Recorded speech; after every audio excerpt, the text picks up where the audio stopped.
En géopolitique, la technologie n'est plus seulement une question de confort ou d'innovation. C'est devenu l'un des champs de bataille les plus importants de la politique mondiale. Et en ce moment, un grand pays européen envoie un signal fort. Quelque chose de beaucoup plus profond est en train de changer.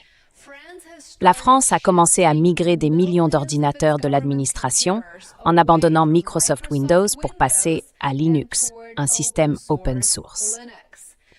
À première vue, ça peut sembler être une simple mise à jour technique, rien de très spectaculaire. Mais en réalité, il s'agit de pouvoir, il s'agit de contrôle. Et avant tout, il s'agit de souveraineté technologique. Le gouvernement français fait un choix délibéré, réduire sa dépendance vis-à-vis des entreprises technologiques américaines.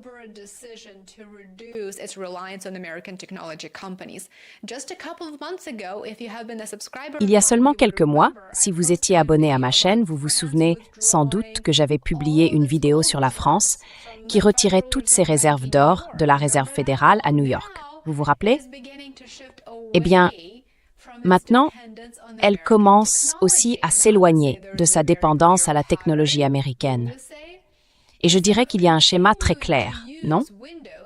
Au lieu de continuer à utiliser Windows, un logiciel propriétaire détenu par Microsoft, la France se tourne vers Linux, un système d'exploitation open source, gratuit et personnalisable.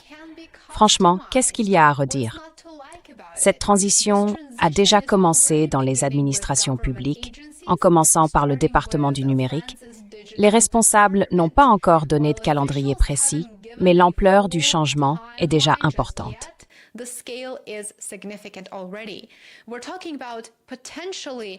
On parle ici de potentiellement des millions d'ordinateurs gouvernementaux qui pourraient être touchés avec le temps.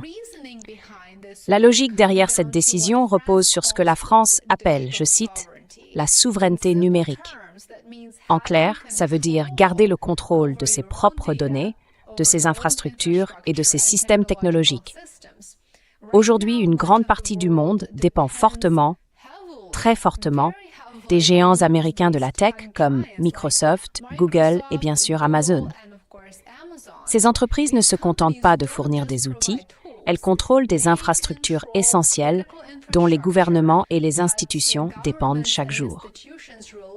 Et ce niveau de dépendance comporte des risques importants. Il y a quelques jours, le président Emmanuel Macron a déclaré que les États-Unis, même en tant qu'alliés, ne pouvaient pas être considérés comme totalement fiables. Les responsables français ont clairement fait savoir qu'ils n'étaient plus à l'aise avec cette situation.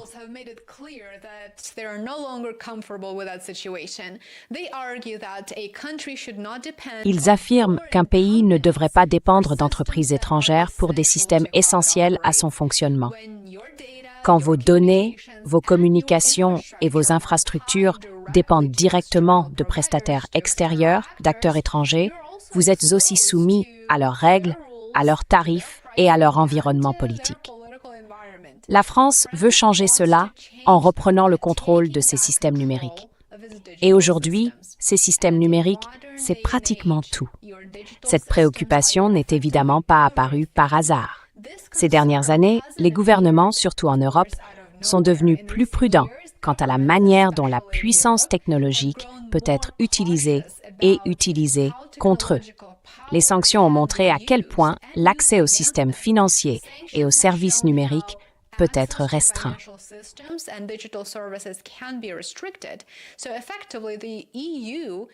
En fait, l'Union européenne ne veut pas que ses propres politiques se retournent contre elle.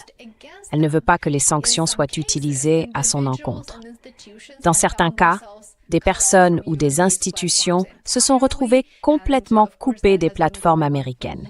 Et bien sûr, ça dure depuis des années, puisque la politique étrangère des États-Unis privilégie l'usage des sanctions contre les acteurs non alignés.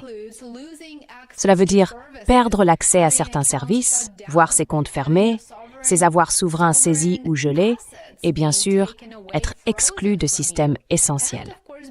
Pour les gouvernements, ça pose une vraie question.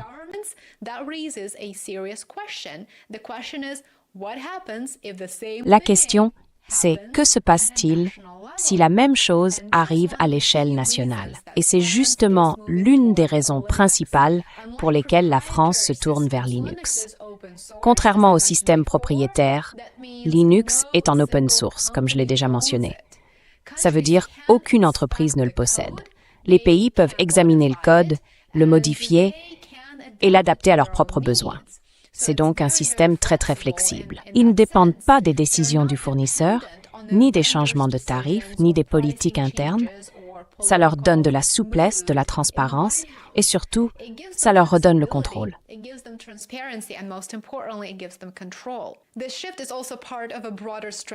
Ce changement fait aussi partie d'une stratégie plus large. La France a déjà commencé à réduire sa dépendance vis-à-vis des technologies américaines dans d'autres domaines.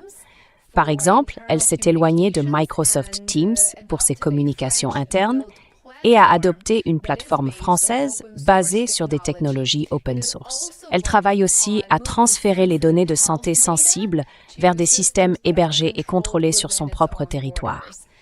Donc, ce ne sont pas des décisions isolées. C'est un effort délibéré pour protéger sa souveraineté. Et ces choix s'inscrivent dans un plan à long terme visant à construire un écosystème numérique plus indépendant. D'ailleurs, partout en Europe, des préoccupations similaires commencent à émerger.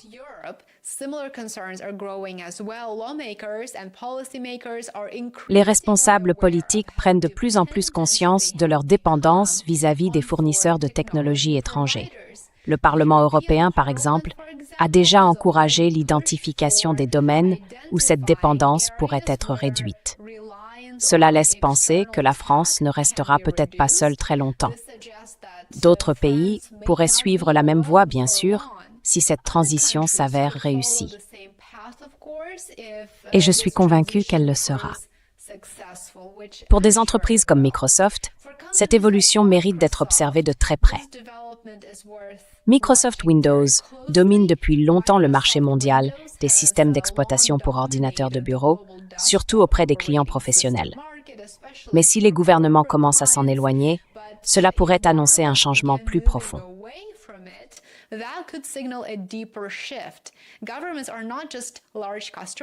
Les gouvernements ne sont pas seulement de gros clients.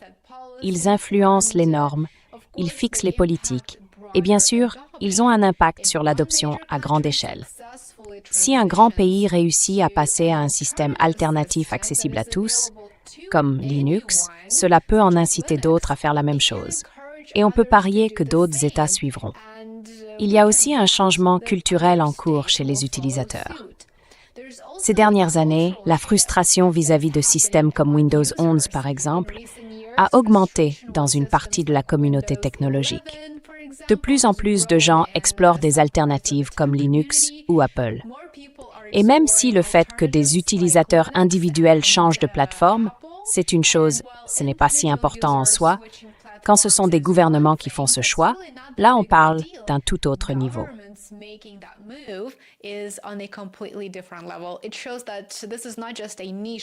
Cela montre que ce n'est pas juste une tendance de niche. Ça pourrait devenir un changement structurel. Au fond, cette histoire parle de bien plus que bien sûr de logiciels. C'est un mouvement purement géopolitique.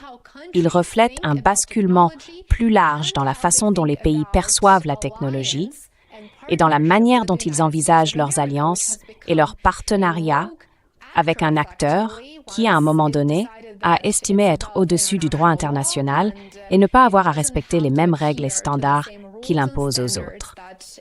Au lieu de voir la technologie comme un outil neutre, les gouvernements commencent maintenant à la considérer comme une infrastructure stratégique, quelque chose qu'il faut contrôler, protéger et développer en interne.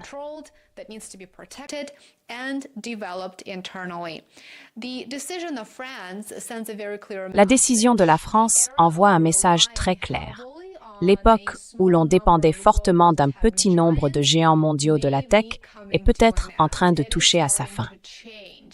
Les choses commencent à changer.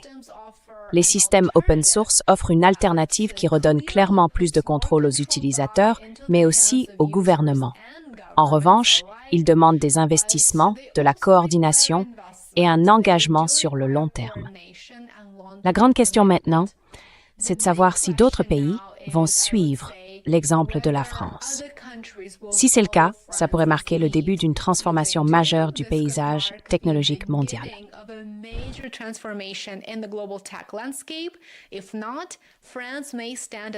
Sinon, la France pourrait bien faire partie des premiers à se lancer, si l'on peut dire, dans ce mouvement lent mais croissant vers une indépendance numérique et dans un éloignement progressif de la dépendance envers les États-Unis. L'avenir de la puissance mondiale ne se joue plus seulement sur l'économie ou sur l'armée. On le voit bien, il se façonne désormais à travers ces systèmes dont le monde dépend chaque jour. Merci beaucoup d'avoir regardé. Je suis vraiment reconnaissant de votre présence, comme toujours. Merci aussi à toutes celles et ceux qui soutiennent mon travail sur YouTube, Patreon ou Substack. Je vous en suis très reconnaissant. Et si ce n'est pas encore fait, mettez un j'aime, abonnez-vous, partagez, soutenez mon travail. J'ai hâte de vous retrouver ici demain.